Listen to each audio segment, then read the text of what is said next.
Hi ಸ್ನೇಹಿತರೆ, welcome to Pulakeshi coaching classes Vijayapura.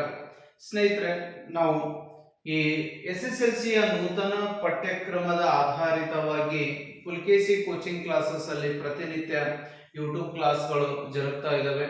ಮತ್ತು ಇವತ್ತಿನ ಈ ಒಂದು ವಿಡಿಯೋ ಕ್ಲಾಸ್ ಅಲ್ಲಿ ವಿಜ್ಞಾನದ ಮೊದಲನೇ ಒಂದು ಪಾಠವಾಗಿರ್ತಕ್ಕಂಥ ರಾಸಾಯನಿಕ ಸಮೀಕರಣ ಮತ್ತು ಕ್ರಿಯೆಗಳ ಕುರಿತು ನೋಡೋಣ.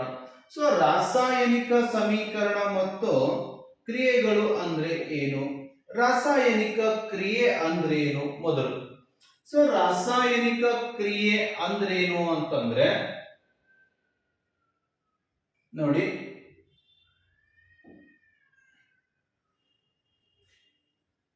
ಯಾವಾಗ ವಸ್ತುವಿನಲ್ಲಿ ರಾಸಾಯನಿಕ ಬದಲಾವಣೆ ಉಂಟಾಗುತ್ತದೆಯೋ ಆಗ ನಾವು ರಾಸಾಯನಿಕ ಕ್ರಿಯೆ ನಡೆದಿದೆ ಎಂದರ್ಥವನ್ನು ನೀಡ್ತೀವಿ.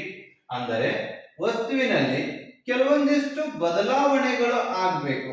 ಸೊ ಆ ಬದಲಾವಣೆಗಳು ಯಾವ ತರನಾಗಿರ್ಬೋದು ಅಂತಂದ್ರೆ ಸ್ಥಿತಿಯಲ್ಲಿ ಬದಲಾವಣೆ ಆಗ್ಬೋದು, ಬಣ್ಣದಲ್ಲಿ ಬದಲಾವಣೆ ಆಗ್ಬೋದು, ಅಥವಾ ಅನಿಲದಲ್ಲಿ ಏನಾಗ್ಬೋದು ಅಂತಂದ್ರೆ ಬದಲಾವಣೆ ಆಗ್ಬೋದು, ಅಥವಾ ತಾಪದಲ್ಲಿ ಬದಲಾವಣೆ ಉಂಟಾದರೆ ಅದನ್ನ ಏನಂತ ಕರಿತೀವಿ ಅಂತಂದ್ರೆ ರಾಸಾಯನಿಕ ಕ್ರಿಯೆ ಅಂತ ಹೇಳಿ ಕರಿತೀವಿ ಸ್ನೇಹಿತರೆ. ಹಾಗಾದ್ರೆ ರಾಸಾಯನಿಕ ಕ್ರಿಯೆ ನಡೆದಿದೆ ಅಂತ ಗೊತ್ತಾಗಬೇಕಾಗಿತ್ತು ಅಂತಂದ್ರೆ ಪ್ರಮುಖವಾಗಿ ನಾವೇನ್ ಮಾಡ್ತೀವಿ ಅಂತಂದ್ರೆ ಈ 4 ಬದಲಾವಣೆಗಳನ್ನ ನೋಡ್ತೀವಿ. ಹಾಗಾದ್ರೆ ಒಂದನೇ ಬದಲಾವಣೆ ಯಾವುದು ಅಂತಂದ್ರೆ ಆ ವಸ್ತುವಿನ ಸ್ಥಿತಿಯಲ್ಲಿ ಬದಲಾವಣೆ ಆಗ್ಬೇಕು, ಎರಡನೇ ಬದಲಾವಣೆ ಬಣ್ಣದಲ್ಲಿ ಬದಲಾವಣೆ ಆಗ್ಬೇಕು, ಮೂರನೇ ಬದಲಾವಣೆ ಆ ವಸ್ತು ಅನಿಲದಲ್ಲಿ ಬದಲಾವಣೆ ಆಗ್ಬೋದು, ಅಥವಾ ತಾಪದಲ್ಲಿ ಏನಾದರೂ ಬದಲಾವಣೆ ಆದರೆ ಅದನ್ನ ಏನು ಕರಿತೀವಿ ಅಂತಂದ್ರೆ ರಾಸಾಯನಿಕ ಕ್ರಿಯೆ ನಡೆದಿದೆ ಅಂತ ಕರಿತೀವಿ. ಹಾಗಾದ್ರೆ ರಾಸಾಯನಿಕ ಕ್ರಿಯೆ ಅಂದ್ರೇನು? ಸಿಂಪಲ್ ಆಗಿ ಹೇಳ್ಬೋದು ಸ್ನೇಹಿತರೆ, ನಾವು ರಾಸಾಯನಿಕ ಕ್ರಿಯೆ ಅಂದ್ರೆ ಯಾವುದೇ ಪರಮಾಣುಗಳಲ್ಲಿ ಎಲೆಕ್ಟ್ರಾನ್ಗಳ ಹಂಚಿಕೆಯನ್ನು ಏನು ಕರಿಬಹುದು ಅಂತಂದ್ರೆ ರಾಸಾಯನಿಕ ಕ್ರಿಯೆ ಅಂತ ಹೇಳಿ ಕರಿಬಹುದು. ಇಲ್ಲಿ ರಾಸಾಯನಿಕ ಸಮೀಕರಣವನ್ನ ನಾವು ಬರೆದಾಗ ನೋಡಿ, ಕಾರ್ಬನ್ ಪ್ಲಸ್ O2 ಇದೆ. ಕಾರ್ಬನ್ ಅವು ಆಕ್ಸಿಜನ್ ನೊಂದಿಗೆ ವರ್ತಿಸಿದಾಗ ಕಾರ್ಬನ್ ಡೈಆಕ್ಸೈಡ್ ಉಂಟಾಗುತ್ತೆ. ಇಲ್ಲಿ ಕಾರ್ಬನ್ ಒಳಗಡೆ ಇರ್ತಕ್ಕಂತ ಎಲೆಕ್ಟ್ರಾನ್ಗಳು ಆಕ್ಸಿಜನ್ ನೊಂದಿಗೆ ಬೆರೆತುಕೊಂಡಾಗ ಇಲ್ಲೇನಾಗುತ್ತೆ, ಒಂದು ಸಂಯುಕ್ತ ಸಿಗುತ್ತೆ. ಈ ಸಂಯುಕ್ತ ಆಗ್ಬೇಕಾದ್ರೆ ಇವುದರಲ್ಲಿ ಯಾವುದಾದರೂ ಒಂದು ರಾಸಾಯನಿಕ ಕ್ರಿಯೆ ಜರುಗಿರಬೇಕು ಸ್ನೇಹಿತರೆ. ಸೊ ಇವಕ್ಕೆ ಏನು ಕರಿತೀವಿ ಅಂತಂದ್ರೆ ನಾವು ರಾಸಾಯನಿಕ ಕ್ರಿಯೆ ಅಂತ ಹೇಳಿ ಕರಿತೀವಿ. ಸೊ ರಾಸಾಯನಿಕ ಕ್ರಿಯೆ ನಡೆದಿದೆ ಅಂತ ಗೊತ್ತಾಗಬೇಕಾದ್ರೆ ಇವು 4 ಪಾಯಿಂಟ್ಗಳು ಇಂಪಾರ್ಟೆಂಟ್ ಆಗಿರ್ತಕ್ಕಂಥದ್ದು. ಸೊ ನೆಕ್ಸ್ಟ್ ಪಾಯಿಂಟ್ ಅನ್ನ ನೋಡೋಣ.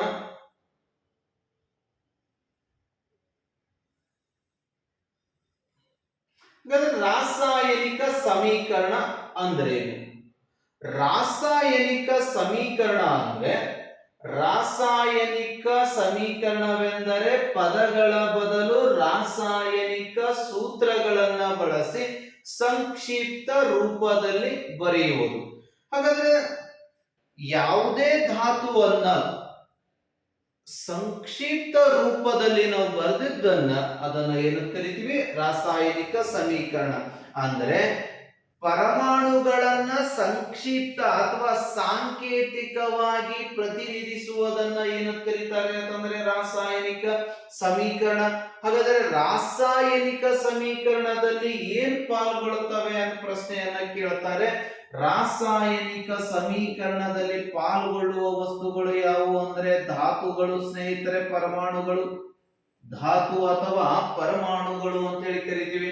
ನೋಡ್ರಿ, ಇದನ್ನ ನಾವು ರಾಸಾಯನಿಕ ಸಮೀಕರಣ ಅಂತ ಕರಿಬೇಕಾದ್ರೆ ಮ್ಯಾಗ್ನೇಸಿಯಂ ಆಕ್ಸಿಜನ್ ಮ್ಯಾಗ್ನೇಸಿಯಂ ಡೈಆಕ್ಸೈಡ್ ಆಗಿದೆ. ಈ ಪದಗಳನ್ನ ಏನ್ ಮಾಡ್ತಾರ ಅವರು ಅಂತಂದ್ರೆ ಸಾಂಕೇತಿಕವಾಗಿ ಮ್ಯಾಗ್ನೇಸಿಯಂ ಅನ್ನ Mg ಅಂತ ಬರೀತಾರೆ, ಆಕ್ಸಿಜನ್ ಅನ್ನ O2 ಅಂತ ಬರೀತಾರೆ. ಇವೆರಡು ರಾಸಾಯನಿಕ ಕ್ರಿಯೆ ಜರುಗಿದಾಗ ಒಂದು ಹೊಸ ಉತ್ಪನ್ನ ಉಂಟಾಗುತ್ತೆ, ಅದನ್ನ MgO ಅಂತ ಕರೀತಾರೆ. ಇದು ಬ್ಯಾಲೆನ್ಸ್ ಮಾಡುವುದರ ಸಲುವಾಗಿ ಇಲ್ಲಿ 2Mg ಬರುದು, O2 ಬರುದು 2MgO. ಅಂದ್ರೆ ಮ್ಯಾಗ್ನೇಸಿಯಂವು ಆಕ್ಸಿಜನ್ ನೊಂದಿಗೆ ರಾಸಾಯನಿಕವಾಗಿ ವರ್ತಿಸಿ ಮ್ಯಾಗ್ನೇಸಿಯಂ ಡೈಆಕ್ಸೈಡ್ ಉಂಟಾಗುತ್ತದೆ. ಇಲ್ಲಿ ಪ್ಲಸ್ ಅಯಾನು, ಇಲ್ಲಿ ಮೈನಸ್ ಅಯಾನು, ಇಲ್ಲಿ ಎಲೆಕ್ಟ್ರಾನ್ಗಳ ಹಂಚಿಕೆ ಆದ್ರೆ ಅದನ್ನ ರಾಸಾಯನಿಕ ಕ್ರಿಯೆ ಅಂತ ಕರಿತೀವಿ. ಧಾತುಗಳ ಸಂಕ್ಷಿಪ್ತ ರೂಪವನ್ನ ನಾವೇನು ಕರಿತೀವಿ ಅಂತಂದ್ರೆ ರಾಸಾಯನಿಕ ಸಮೀಕರಣ ಅಂತ ಹೇಳಿ ಕರಿತೀವಿ ಸ್ನೇಹಿತರೆ. ಹಾಗಾದ್ರೆ ರಾಸಾಯನಿಕ ಸಮೀಕರಣ ನಡಿಬೇಕಾದ್ರೆ ಮೇನ್ ಪರಮಾಣುಗಳು ಬೇಕು. ಹಾಗಾದ್ರೆ ರಾಸಾಯನಿಕ ಸಮೀಕರಣದಲ್ಲಿ ಎಷ್ಟು ವಿಧಗಳಿದಾವೆ? 2 ವಿಧಗಳಿದಾವೆ. ಒಂದು ಪ್ರತಿವರ್ತಕ, ಇನ್ನ ಒಂದು ಏನಂತ ಕರಿತೀವಿ? ಉತ್ಪನ್ನ ಅಂತ ಹೇಳಿ ಕರಿತೀವಿ. ಮುಖ್ಯವಾಗಿ ರಾಸಾಯನಿಕ ಜರುಗಬೇಕಾದ್ರೆ ಪ್ರತಿವರ್ತಕಗಳ ಸಹಾಯದಿಂದ ರಾಸಾಯನಿಕ ಕ್ರಿಯೆ ನಡೆಯುತ್ತೆ, ಉತ್ಪನ್ನದಲ್ಲಿ ಒಂದು ಹೊಸ ವಸ್ತು ಸಿಗುತ್ತೆ. ಸೊ ಇದು ರಾಸಾಯನಿಕ ಕ್ರಿಯೆಯಲ್ಲಿ ನಡೀತಕ್ಕಂತ ಒಂದು ಪ್ರಕ್ರಿಯೆ ಸ್ನೇಹಿತರೆ. ನೆಕ್ಸ್ಟ್ ಪಾಯಿಂಟ್ ಅನ್ನ ನೋಡೋದಾದ್ರೆ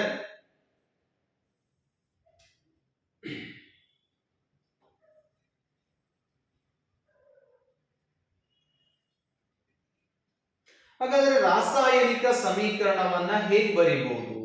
ಸೊ ರಾಸಾಯನಿಕ ಸಮೀಕರಣವನ್ನ ಬರಿಬೇಕಾದ್ರೆ ನಾವು 2 ಪಾರ್ಟ್ಸ್ ಗಳನ್ನ ತಗೋತೀವಿ ಸ್ನೇಹಿತರೆ. ಒಂದು ಬಲಭಾಗ ಮತ್ತು ಎಡಭಾಗ ಅಂತ ಹೇಳಿ ಕರಿತೀವಿ. ಸೊ ಬಲಭಾಗ ಮತ್ತು ಎಡಭಾಗವನ್ನ ಇಲ್ಲಿ ನೋಡಿ, ಇದನ್ನ ನಾವು ಏನಂತ ಕರಿತೀವಿ ಅಂತಂದ್ರೆ ಈ ಭಾಗಕ್ಕೆ ಏನಂತ ಕರಿತೀವಿ ಅಂತಂದ್ರೆ ಎಡಭಾಗ ಅಂತ ಹೇಳಿ ಕರಿತೀವಿ. ಸೊ ಈ ಭಾಗಕ್ಕೆ ಏನಂತ ಕರಿತೀವಿ ಅಂತಂದ್ರೆ ಬಲಭಾಗ ಅಂತ ಹೇಳಿ ಕರಿತೀವಿ ಸ್ನೇಹಿತರೆ. ಸೊ ಎಡಭಾಗ ಮತ್ತು ಬಲಭಾಗ ಅಂತಂದಾಗ ಎಡಭಾಗವನ್ನ ಪ್ರತಿವರ್ತಕ ಅಂತ ಹೇಳಿ ಕರೀತಾರೆ, ಎಡಭಾಗವನ್ನ ಪ್ರತಿವರ್ತಕ ಅಂತ ಕರೀತಾರೆ, ಬಲಭಾಗವನ್ನ ಉತ್ಪನ್ನ ಅಂತ ಹೇಳಿ ಕರಿತೀವಿ. ನೋಡಿ ಇಲ್ಲಿ 2Mg, ಯಾವುದೇ 2 ಪರಮಾಣುಗಳ ನಡುವೆ ಯಾವ ಚಿಹ್ನೆಯನ್ನ ಬಳಸ್ತೀವಿ ಅಂದ್ರೆ ಪ್ಲಸ್ ಚಿಹ್ನೆಯನ್ನ ಬಳಸ್ತೀವಿ. ಸೊ ಇದು ರಾಸಾಯನಿಕ ಕ್ರಿಯೆ ನಡೆದಿದೆ ಎಂಬ ಅರ್ಥವನ್ನ ಕೊಡುತ್ತೆ ಬಾಣದ ಚಿಹ್ನೆ. ಈ ರೀತಿಯಾಗಿ ನಾವೇನ್ ಮಾಡಬಹುದು ಅಂತಂದ್ರೆ ಈ ಸಮೀಕರಣವನ್ನ ರಚಿಸಬಹುದು. ಮುಖ್ಯವಾಗಿ ಸಮೀಕರಣ ರಚಿಸಬೇಕಾದ್ರೆ ನಾವು ಒಂದು ಧನ ಚಿಹ್ನೆಯನ್ನ ತಗೊಳ್ತೀವಿ ಸ್ನೇಹಿತರೆ, ಒಂದು ಬಾಣದ ಚಿಹ್ನೆಯನ್ನ ತಗೋತೀವಿ. ಅಂದ್ರೆ ರಾಸಾಯನಿಕ ಕ್ರಿಯೆ ಜರುಗಿದೆ ಅಂತ ಗೊತ್ತಾಗಕ್ಕೆ ಬಾಣ ಚಿಹ್ನೆಯನ್ನ ತಗೋತೀವಿ. ಹಾಗಾದ್ರೆ ಎಲ್ಲವೂ ಏನಾಗಿರುತ್ತೆ ಅಂದ್ರೆ ಪೂರ್ಣಾಂಕ ಸಂಖ್ಯೆಗಳೇ, ಪೂರ್ಣ ಸಂಖ್ಯೆಗಳೇ ಆಗಿರುತ್ತೆ. ಇಲ್ಲಿ ನೆಗೆಟಿವ್ ನಂಬರ್ಸ್ ಗಳು ಬರಂಗಿಲ್ಲ. ಮತ್ತೆ ಯಾವುದೇ 2 ಪರಮಾಣುಗಳ ನಡುವೆ ಫಾರ್ ಎಕ್ಸಾಂಪಲ್ CaCO3 ಅಂತ ಬರೆದ್ರೆ ಸೊ ಇವೆರಡು ಪದಗಳ ನಡುವೆ ಯಾವುದೇ ರೀತಿಯ ಚಿಹ್ನೆಗಳು ಇರುವುದಿಲ್ಲ. ಸೊ ಈ ರೀತಿಯಾಗಿ ನಾವೇನು ಮಾಡಬಹುದು ಅಂದ್ರೆ ರಾಸಾಯನಿಕ ಸಮೀಕರಣವನ್ನ ಬರಿಬಹುದು ಸ್ನೇಹಿತರೆ. ನೆಕ್ಸ್ಟ್ ಪಾಯಿಂಟ್ ನೋಡೋದಾದ್ರೆ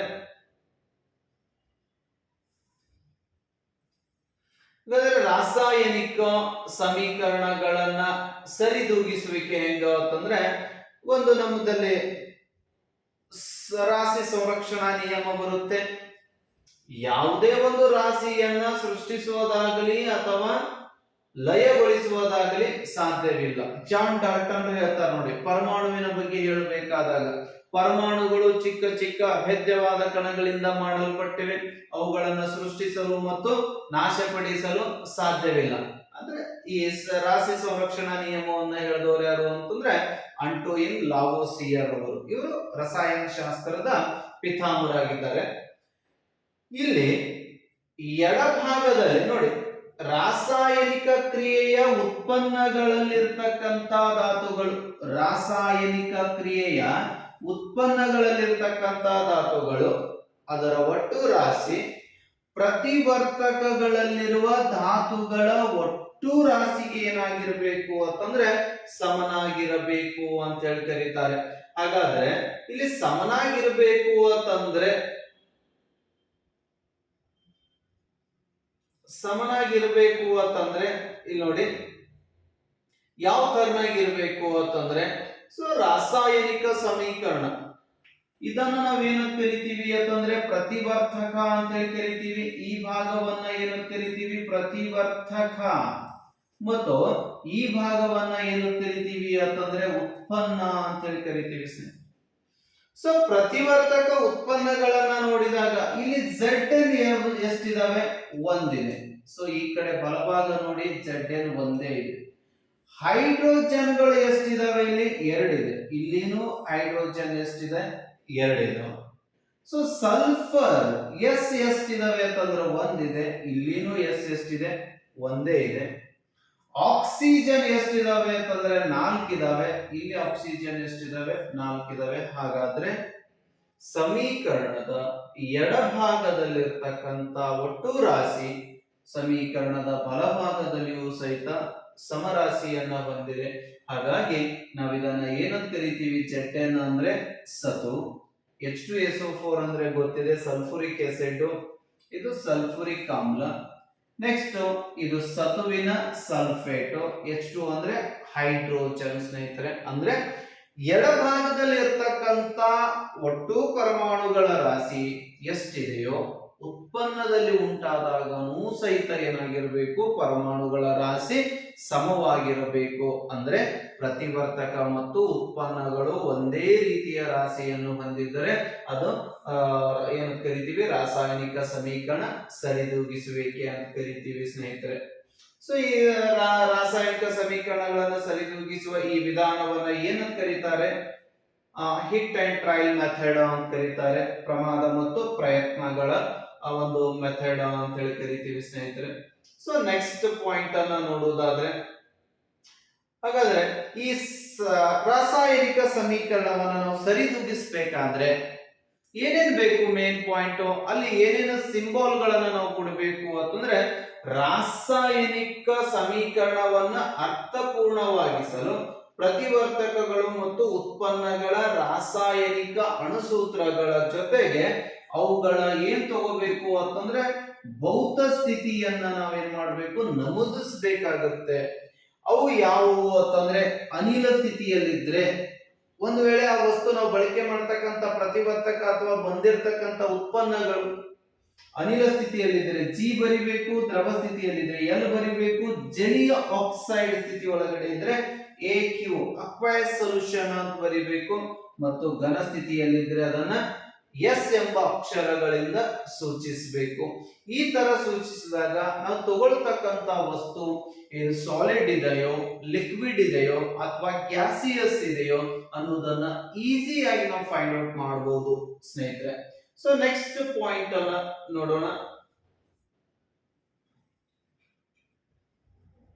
ನೋಡಿ, ರಾಸಾಯನಿಕ ಸಮೀಕರಣಗಳಲ್ಲಿ ಭೌತ ಸ್ಥಿತಿ ಸೂಚಿಸುವಿಕೆ ಯಾವ ತರನಾಗಿದೆ ಅಂತಂದ್ರೆ, ಭೌತ ಸ್ಥಿತಿಯನ್ನ ನಾವು ಸೂಚಿಸಬೇಕಾದ್ರೆ ನೋಡಿ, ಪ್ರತಿವರ್ತಕ ಅಥವಾ ಉತ್ಪನ್ನವು ನೀರಿನಲ್ಲಿ ದ್ರಾವಣದ ರೂಪದಲ್ಲಿದ್ದರೆ ಅದನ್ನ ಜಲೀಯ ಪದ ಬಳಸಿ ಬರೆಯಲಾಗುತ್ತೆ. ಹಾಗಾದ್ರೆ ಪ್ರತಿವರ್ತಕ ಉತ್ಪನ್ನ ಎರಡು ಏನಿರಬೇಕು? ನೀರಿನ ತರ.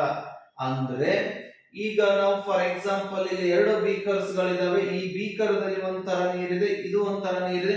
ಇವೆರಡನ್ನು ಮಿಕ್ಸ್ ಮಾಡಿದಾಗ ಉಂಟಾಗ್ತಕ್ಕಂತ ಏನು ಉತ್ಪನ್ನ ಇದೆಯೋ ಅದನ್ನ ನಾವೇನಂತ ಕರಿತೀವಿ? ಅಕ್ವೈಸ್ ಸೊಲ್ಯೂಷನ್ ಅಂತ ಹೇಳಿ ಕರಿತೀವಿ ಸ್ನೇಹಿತರೆ. ಇದನ್ನ ನಾವು ಅಕ್ವೈಸ್ ಸೊಲ್ಯೂಷನ್. ಒಂದು ಎಕ್ಸಾಂಪಲ್ ಸಹಿತ ಅವರು ನೀಡಿದ್ದಾರೆ ಇಲ್ಲಿ. ಸೊ ಯಾವ ತರನಾದ ಎಕ್ಸಾಂಪಲ್ ಇದೆ ನೋಡೋಣ.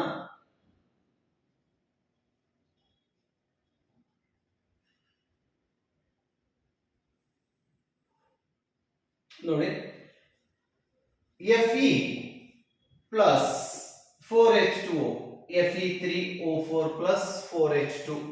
ಇಲ್ಲಿ ಕಬ್ಬಿಣವು ನೀರಿನೊಂದಿಗೆ ವರ್ತಿಸಿದಾಗ ಕಬ್ಬಿಣದ ಆಕ್ಸೈಡ್ ಬಿಡುಗಡೆಯಾಗುತ್ತೆ. ಜೊತೆಗೆ ಏನ್ ಬಿಡುಗಡೆ ಆಗಿದೆ? ಹೈಡ್ರೋಜನ್ ಗ್ಯಾಸ್ ಆಗಿ ಹೋಗಿದೆ.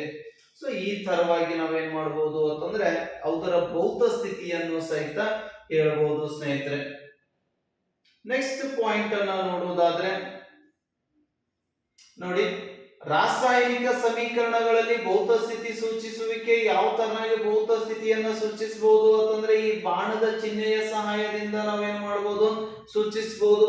ಹೇಗೆ ಅಂತಂದ್ರೆ ನೋಡಿ, CO ಕಾರ್ಬನ್ ಮೊನಾಕ್ಸೈಡ್ ಹೈಡ್ರೋಜನ್ ನೊಂದಿಗೆ ವರ್ತಿಸಿದಾಗ 340 ಅಟ್ಮಾಸ್ಫಿಯರಿಕ್ ಪ್ರೆಷರ್ ಅಲ್ಲಿ ಏನಾಗುತ್ತೆ CH3OH ಬಿಡುಗಡೆ ಆಗುತ್ತೆ, ಮೆಥನಾಲ್ ಬಿಡುಗಡೆ ಆಗುತ್ತೆ. CH3OH ಅಂದ್ರೆ ಏನು ಕರಿತೀವಿ ಅಂತಂದ್ರೆ ಮೆಥನಾಲ್ ಬಿಡುಗಡೆ ಆಗುತ್ತೆ.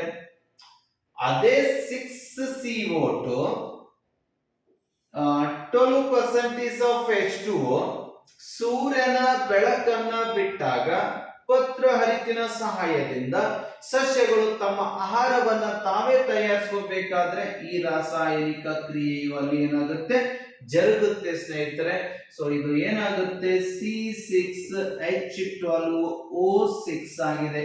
ಇದು ಅಕ್ವೈಸ್ ಸೊಲ್ಯೂಷನ್ ಅಂತ ಹೇಳಿ ಕರಿತೀವಿ ಸ್ನೇಹಿತರೆ. ಈ ರೀತಿ ಏನಾಗುತ್ತೆ ಅಂತಂದ್ರೆ ಪ್ರತಿಯೊಂದು ವಿಭಾಗದೊಳಗಡೆ ಸಹಿತ ಈ ಭೌತ ಸ್ಥಿತಿಗಳನ್ನ ನಾವು ಈಸಿಯಾಗಿ ಏನ್ ಮಾಡಬಹುದು ಅಂತಂದ್ರೆ ಫೈಂಡ್ ಔಟ್ ಮಾಡಬಹುದು ಅನ್ನೋದನ್ನ ನೋಡಬಹುದು. ನೆಕ್ಸ್ಟ್ ಪಾಯಿಂಟ್ ಅನ್ನ ನೋಡೋದಾದ್ರೆ ರಾಸಾಯನಿಕ, ಎಕ್ಸಾಮ್ಗೆ ತುಂಬಾನೇ ಇಂಪಾರ್ಟೆಂಟ್ ಆಗಿರ್ತಕ್ಕಂತ ಪಾಯಿಂಟ್ ಯಾವುದು ಅಂತಂದ್ರೆ ರಾಸಾಯನಿಕ ಕ್ರಿಯೆಗಳ ವಿಧಗಳು ಅಂತ ಹೇಳಿ ಬರ್ತವೆ ಸ್ನೇಹಿತರೆ. ಸೊ ರಾಸಾಯನಿಕ ಕ್ರಿಯೆಗಳ ವಿಧಗಳು ಎಷ್ಟಿದಾವೆ ಅಂತಂದ್ರೆ 4 ರಾಸಾಯನಿಕ ಕ್ರಿಯೆಗಳು ವಿಧಗಳನ್ನ ಹೊಂದಿದಾವೆ. ಒಂದು ಯಾವುದು ಅಂತಂದ್ರೆ ರಾಸಾಯನಿಕ ಸಂಯೋಗ, ನೆಕ್ಸ್ಟ್ ಪಾಯಿಂಟ್ ರಾಸಾಯನಿಕ ವಿಭಜನ ಕ್ರಿಯೆ, 3 ರಾಸಾಯನಿಕ ಸ್ಥಾನಪಲ್ಲಟ ಕ್ರಿಯೆ, 4 ರಾಸಾಯನಿಕ ದ್ವಿಸ್ಥಾನ ಪಲ್ಲಟ ಕ್ರಿಯೆ. ಅವುಗಳಲ್ಲಿ ಇನ್ನೊಂದು ಪಾಯಿಂಟ್ ಬರುತ್ತೆ, ಯಾವುದು ಅಂದ್ರೆ ಉತ್ಕರ್ಷಣ ಮತ್ತು ಅಪಕರ್ಷಣ ಕ್ರಿಯೆಗಳು.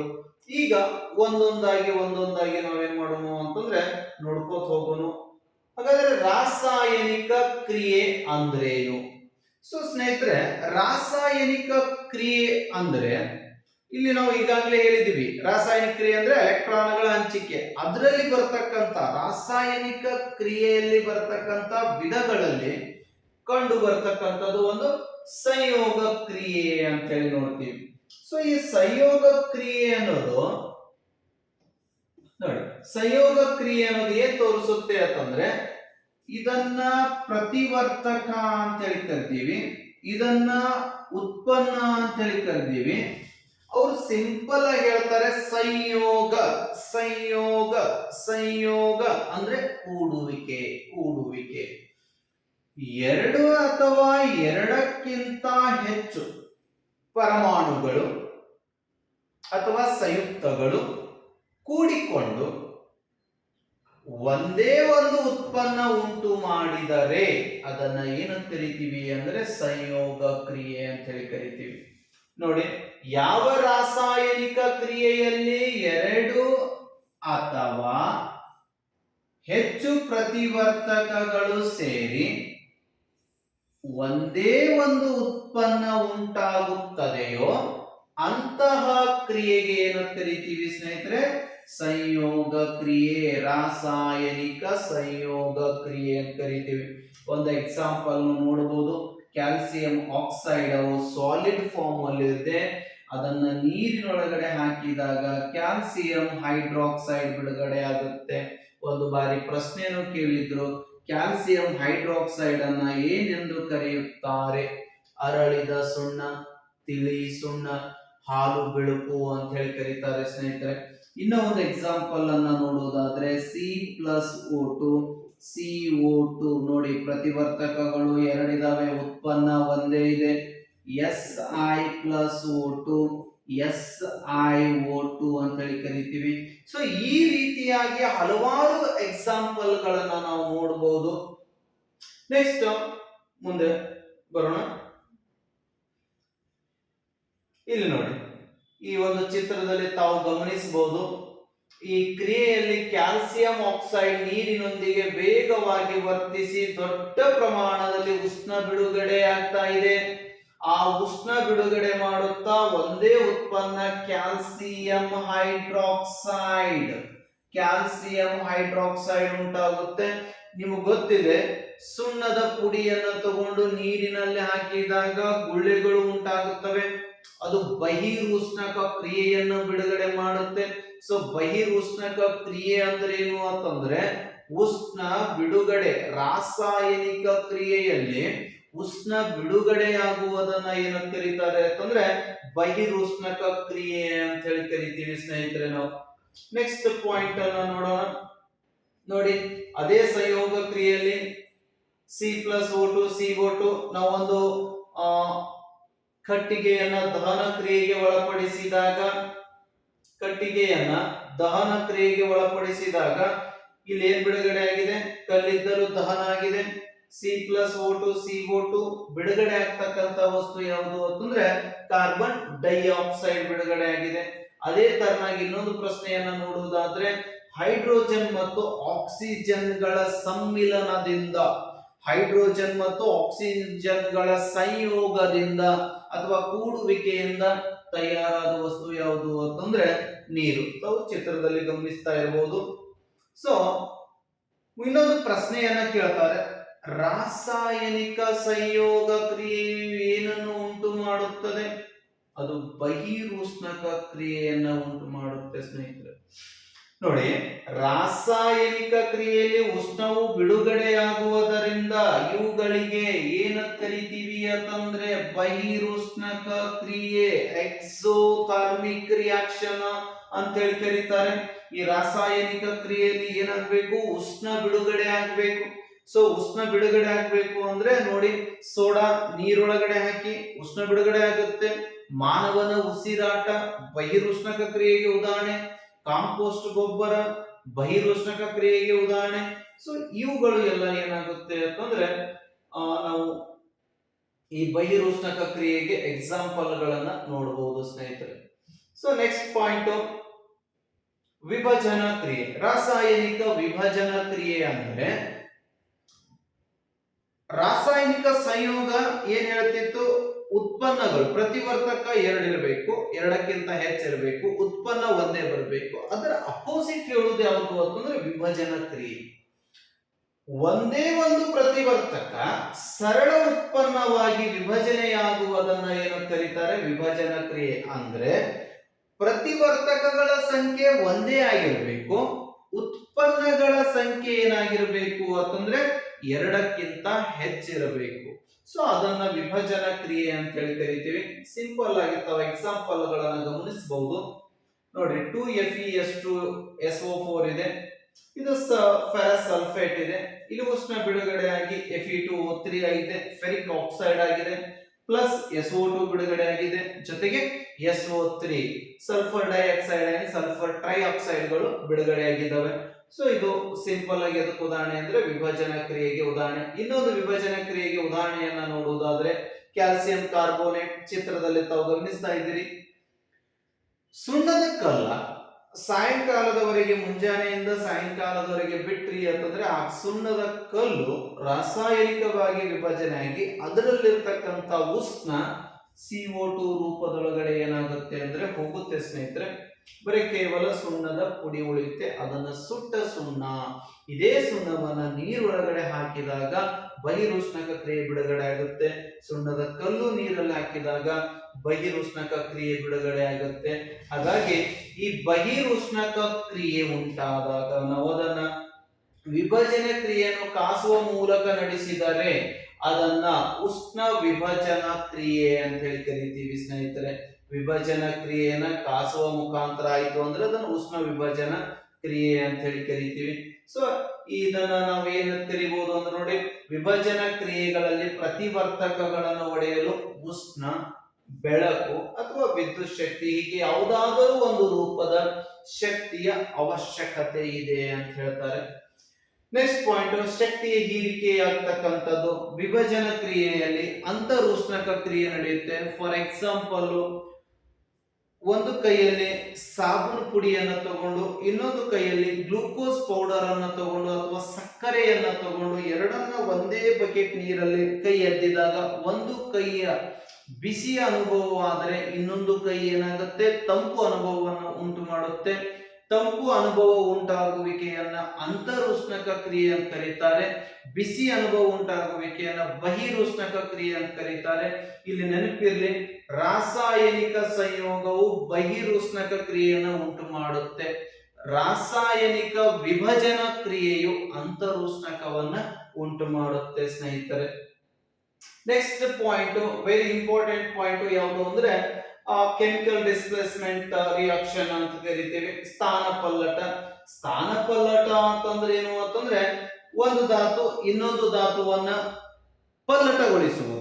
ಅಂದ್ರೆ ಲೋಹಗಳು ಅಲೋಹಗಳನ್ನ ಸ್ಥಾನ ಬಳಸುವ ಕ್ರಿಯೆಯನ್ನ ಏನು ಕರಿತೀವಿ ಅಂದ್ರೆ ಸ್ಥಾನ ಪಲ್ಲಟ. ಅಥವಾ ನೋಡಿ, ಕಬ್ಬಿಣ ತಾಮ್ರದ ಸಲ್ಫೇಟ್ ದ್ರಾವಣದಿಂದ ಇನ್ನೊಂದು ಧಾತು ತಾಮ್ರವನ್ನು ಸ್ಥಾನ ಪಲ್ಲಟಗೊಳಿಸುವುದಕ್ಕೆ ಅಥವಾ ತೆಗೆದು ಹಾಕುವ ಕ್ರಿಯೆಯನ್ನ ಸ್ಥಾನ ಪಲ್ಲಟ ಕ್ರಿಯೆ ಅಂತ ಕರೀಬಹುದು. ತಾವು ಹೀಗೂ ಬರೀಬಹುದು, ಲೋಹಗಳು ಸಂಯುಕ್ತದಲ್ಲಿನ ಇನ್ನೊಂದು ಲೋಹವನ್ನ ಅಥವಾ ಅಲೋಹದ ಜೊತೆಗೆ ಬೆರಕೆಯಾಗುವುದನ್ನ ನಾವು ಸ್ಥಾನ ಪಲ್ಲಟ ಅಂತ ಕರೀಬಹುದು. ಫಾರ್ ಎಕ್ಸಾಂಪಲ್ ತಾವು ನೋಡಬಹುದು ಇಲ್ಲಿ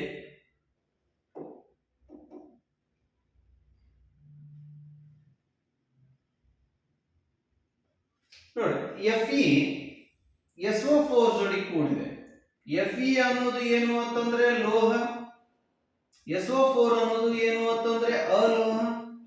ಲೋಹಗಳು ಅಲೋಹಗಳೊಂದಿಗೆ ಕೂಡಿಕೊಂಡು ಲೋಹವನ್ನ ಸ್ಥಾನ ಪಲ್ಲಟಗೊಳಿಸ್ತಕ್ಕಂತ ಒಂದು ಕ್ರಿಯೆ, ಅಥವಾ ಲೋಹಗಳು ಅಲೋಹಗಳೊಂದಿಗೆ ಸ್ಥಾನ ಪಲ್ಲಟಗೊಳಿಸುವ ಕ್ರಿಯೆಯನ್ನ ರಾಸಾಯನಿಕ ಸ್ಥಾನ ಪಲ್ಲಟ ಕ್ರಿಯೆ.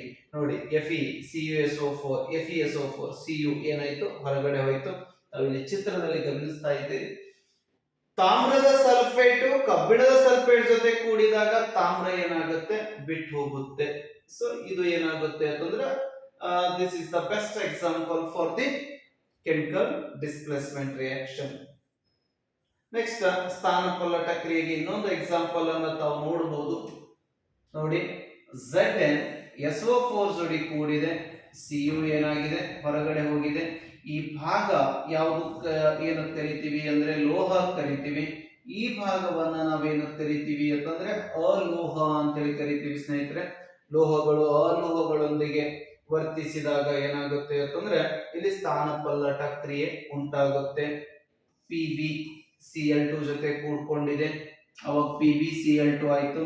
Cu ಅನ್ನ ಏನ್ ಮಾಡಿದೆ, ಸ್ಥಾನ ಪಲ್ಲಟಗೊಳಿಸಿದೆ. ಈ ಎಕ್ಸಾಮ್ಗೆ, ಈ 10ನೇ ತರಗತಿ 10th SSLC ಎಕ್ಸಾಮ್ಗೆ ಒಂದು ಫಿಕ್ಸ್ ಕ್ವಶನ್ ಬರುತ್ತೆ ಸ್ನೇಹಿತರೆ ಇದ್ರ ಮ್ಯಾಗ, ರಾಸಾಯನಿಕ ವಿಧಗಳ ಆಧಾರಿತವಾಗಿ. ಸೊ ನೆಕ್ಸ್ಟ್ ಪಾಯಿಂಟ್ ಅನ್ನ ನೋಡುವುದಾದ್ರೆ ನೋಡಿ, ಸತು ಮತ್ತು ಸೀಸಗಳು ತಾಮ್ರಕ್ಕಿಂತ ಹೆಚ್ಚು ಕ್ರಿಯಾಪಟು ಧಾತುಗಳು.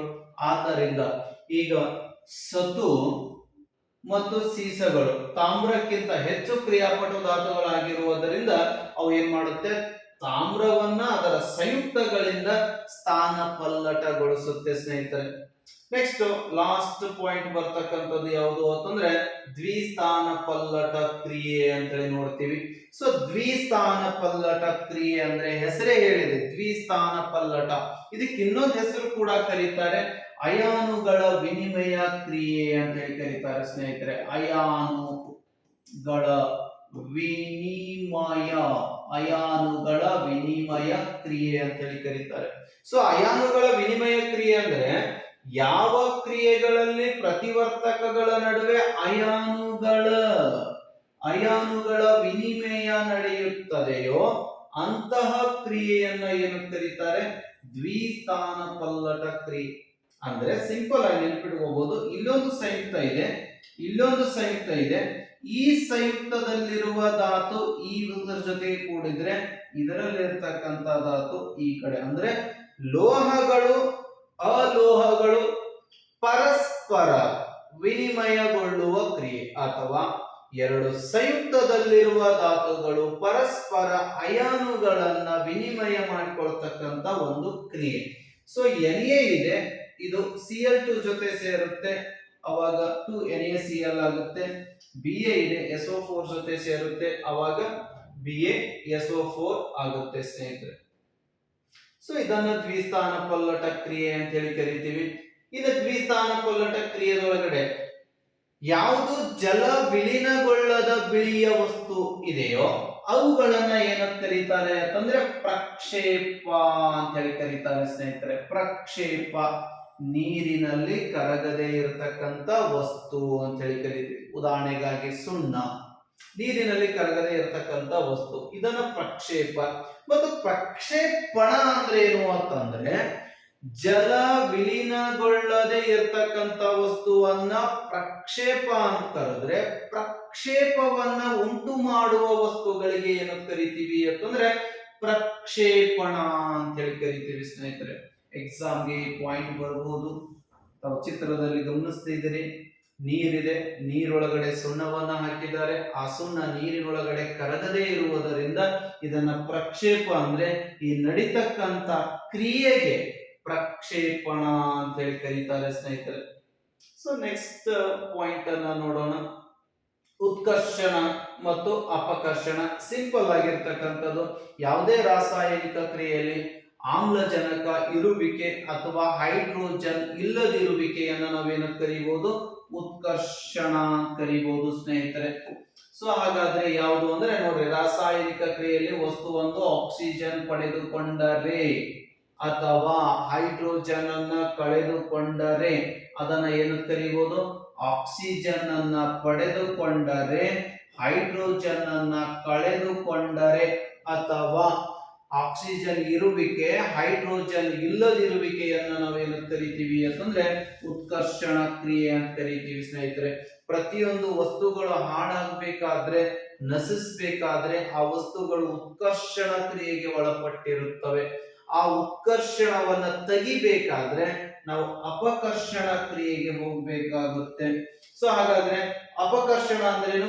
ರಾಸಾಯನಿಕ ಕ್ರಿಯೆಯಲ್ಲಿ ವಸ್ತುವೊಂದು ಆಕ್ಸಿಜನ್ ಕಳೆದುಕೊಂಡರೆ, ರಾಸಾಯನಿಕ ಕ್ರಿಯೆಯಲ್ಲಿ ವಸ್ತುವೊಂದು ಆಕ್ಸಿಜನ್ ಕಳೆದುಕೊಂಡರೆ ಅದನ್ನ ಏನಂತ ಕರಿತೀವಿ ಅಂದ್ರೆ ಅಪಕರ್ಷಣ ಕ್ರಿಯೆ ಅಂತ ಹೇಳಿ ಕರಿತೀವಿ ಸ್ನೇಹಿತರೆ. ಸೊ ನೆಕ್ಸ್ಟ್ ಪಾಯಿಂಟ್ ಅನ್ನ ನೋಡುವುದಾದ್ರೆ,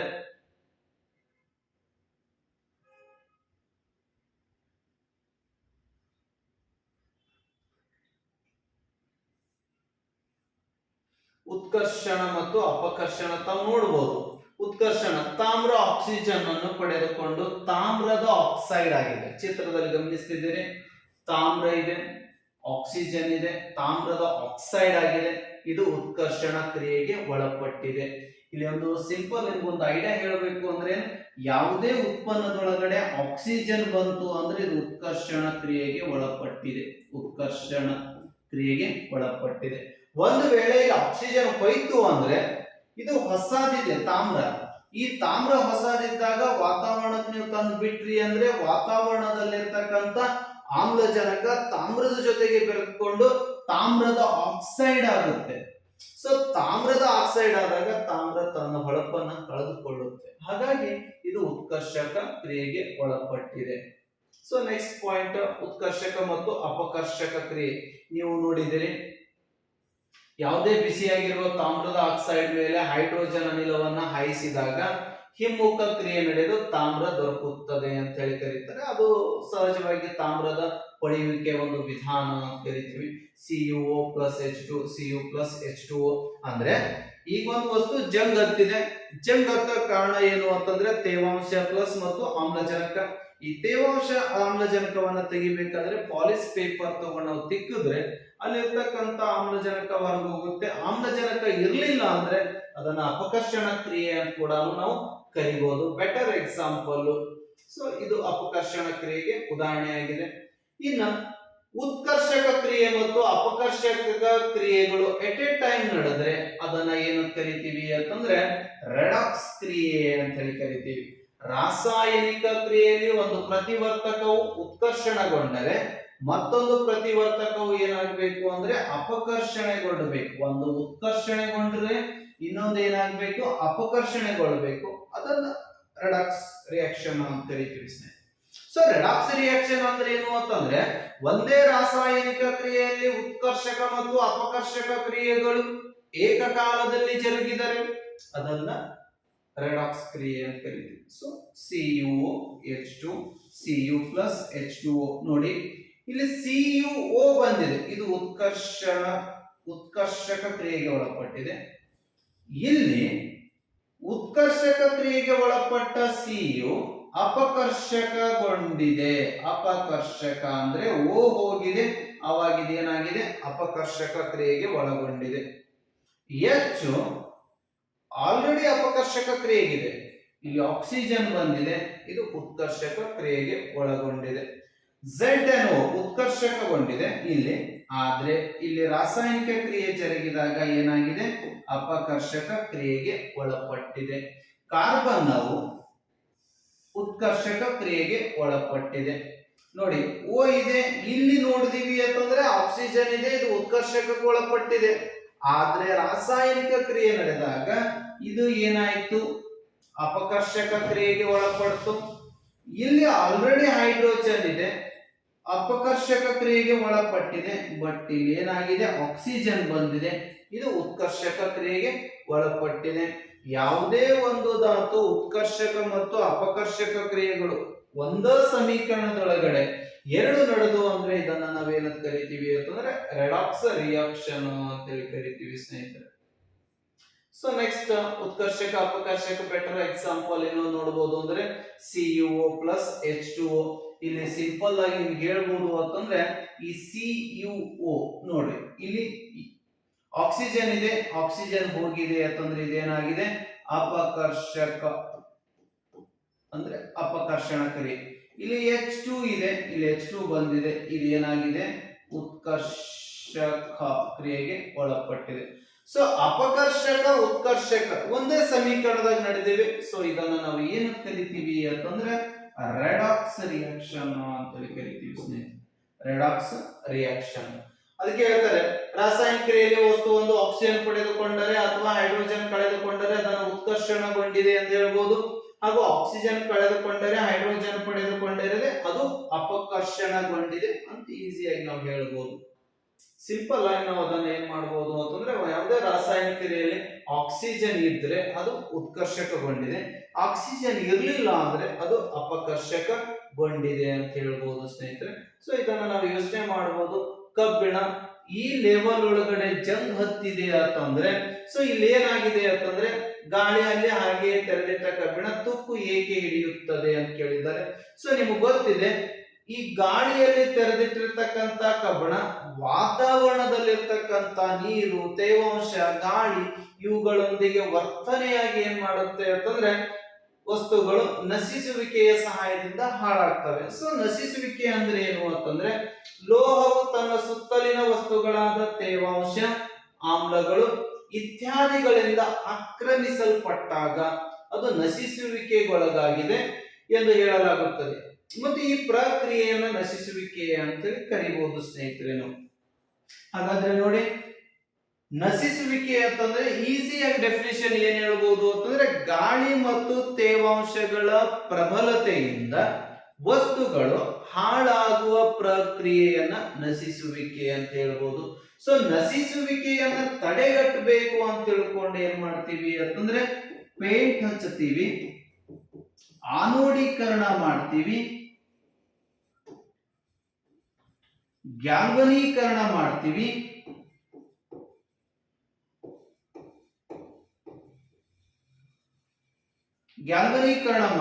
ಅಥವಾ ಗ್ರೀಸ್ ಒರೆಸುವುದು, ಎಣ್ಣೆ ಸವರುವುದು, ಇವೆಲ್ಲ ನಶಿಸುವಿಕೆಯನ್ನು ತಡೆಗಟ್ಟಬೇಕಾದ್ರೆ ಮಾಡತಕ್ಕಂತ ಕ್ರಿಯೆಗಳು. ನೋಡಿ, ಹಾನಿಗೊಂಡ ಕಬ್ಬಿಣವನ್ನು ಬದಲಾಯಿಸಲು ಅಪಾರ ಪ್ರಮಾಣದ ಹಣವನ್ನು ವ್ಯಯಿಸಲಾಗುತ್ತದೆ. ಹಾನಿಗೊಂಡ್ರೆ ಅದು ನಾವೇನ್ ಮಾಡಬಹುದು, ವೇಸ್ಟ್ ಆಗುತ್ತೆ. ಬಟ್ ಅದನ್ನ ಪೇಂಟ್ ಹಚ್ಚುವುದರಿಂದ ನಾವು ಅದನ್ನ ಕಾಪಾಡಬಹುದು.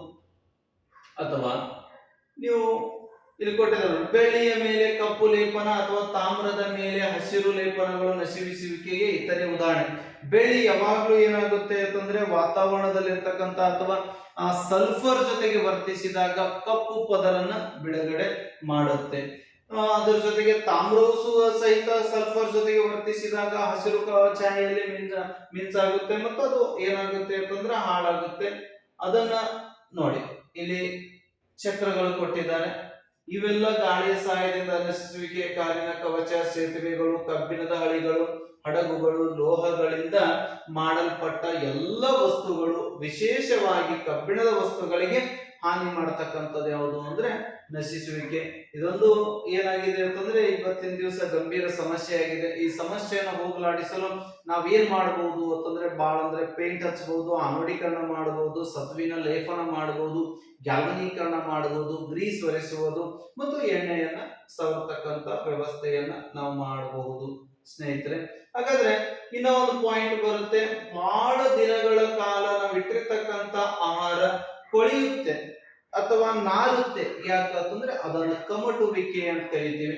ಕೊಬ್ಬು ಮತ್ತು ಎಣ್ಣೆ ಪದಾರ್ಥಗಳು ಉತ್ಕರ್ಷಣೆಗೊಂಡಾಗ ಅವುಗಳು ಕಮಟುತ್ತವೆ, ಅಲ್ಲದೆ ಅವುಗಳ ವಾಸನೆ ಮತ್ತು ರುಚಿ ಬದಲಾಗುತ್ತೆ.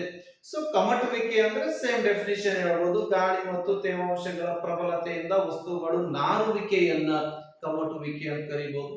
ಎಲ್ಲಿ ಗಾಳಿ ಇರುತ್ತೆ ಸ್ನೇಹಿತರೆ, ಆ ಗಾಳಿಯನ್ನ ತೆಗೆದು ಈ ಫಾರ್ ಎಕ್ಸಾಂಪಲ್ ಯಾವುದು ಅಂದ್ರೆ ಚಿಪ್ಸ್ ಪಾಕೆಟ್ ಗಳಿದಾವಲ್ಲ, ಸೊ ಈ ಚಿಪ್ಸ್ ಪಾಕೆಟ್ ಗಳನ್ನ ನಾವೇನ್ ಮಾಡಬಹುದು ಅಂದ್ರೆ ಅದರೊಳಗಡೆ ನೈಟ್ರೋಜನ್ ಅನ್ನ ಹಾಕಿರ್ತಾರೆ, ಆಮ್ಲಜನಕ ಇರಲ್ಲ. ಸೊ ನೈಟ್ರೋಜನ್ ಅದು ಬಹಳ ದಿನ ಬಾಳಿಕೆ ಬರಲಿ ಅನ್ನೋ ಒಂದು ಉದ್ದೇಶದಿಂದ ಒಂದು ವೇಳೆ ಆಮ್ಲಜನಕ ನಾವು ಹಾಕಿದ್ವಿ ಆದ್ರೆ ಅದು ಬೇಗನೆ ಏನಾಗುತ್ತೋ ಕಮುಟ್ತಿತ್ತು. ಸೊ ಹಾಗಾಗಿ ಈ ಚಿಪ್ಸ್ ಪಾಕೆಟ್ ಗಳಲ್ಲಿ ಏನ್ ಮಾಡ್ತಾರೆ ಅಂತಂದ್ರೆ ನೈಟ್ರೋಜನ್ ಅನಿಲವನ್ನ ಹಾಕ್ತಾರೆ. ಇವುಗಳನ್ನ ಕಮಟುವಿಕೆಯಿಂದ ತಪ್ಪಿಸ್ಕೊಳ್ಬೇಕಂದ್ರೆ ಈ ವ್ಯವಸ್ಥೆಯನ್ನ ಮಾಡ್ತಾರೆ ಸ್ನೇಹಿತರೆ. ಸೊ ಕಮಟುವಿಕೆ ಅಂತಂದ್ರೆ ಆಹಾರ ಪದಾರ್ಥಗಳು ಗಾಳಿ ಪ್ರವೇಶಿಸದ ಸಂಗ್ರಹಗಳಲ್ಲಿ ಶೇಖರಿಸುವುದು, ಉತ್ಕರ್ಷಣವನ್ನ ನಿಧಾನಗೊಳಿಸಲು ಸಹಾಯ ಮಾಡುತ್ತದೆ.